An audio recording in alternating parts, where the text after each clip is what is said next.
ఇంట్లో వాళ్ళ కోసం దోసలు పోస్తే చాలా నీట్‌గా వస్తాయి. నేను తిందాం కదా అని పోసుకుంటే ఇలా ఇరిగిపోతాయి. మా పిల్లలు ఆల్రెడీ టిఫిన్ చేసి స్కూల్‌కెళ్ళిపోయారు.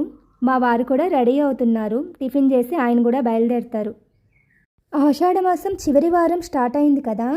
ఆల్రెడీ ఆషాఢమాసం స్టార్ట్ అయినప్పుడు ఒకసారి గోరింటాకు పెట్టుకున్నాను.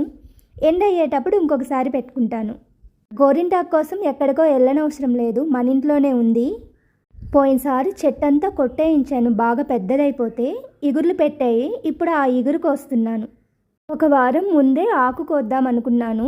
వర్షాలు పడుతున్నాయి, వర్షాలు పడితే సరిగా పండదు కదా, అందుకని కొంచెం వర్షాలు తగ్గిన తర్వాత కోసాను. జావ చేశాను, ఎలా ఉందో చూడండి. ఇలా జావ అయినప్పుడు డిజైన్స్ పెట్టుకోవచ్చు, కానీ నాకు పెద్దగా రావు. మా బాబు కూడా పెట్టమంటే వాడికి కూడా పెట్టాను. గోరింటాకు బాగా జావ చేసేసాను కదా, పెట్టుకున్నప్పుడు చెయ్యంతా ఎలా స్ప్రెడ్ అయ్యిందో చూడండి. కానీ కలర్ బాగా పండింది. ఇలా జావ అయినప్పుడు డిజైన్స్ వేసుకోవచ్చు, కానీ నాకు అంత టైం లేదు. పైపెచ్చు నాకు డిజైన్స్ వేయటం కూడా పెద్దగా రాదు.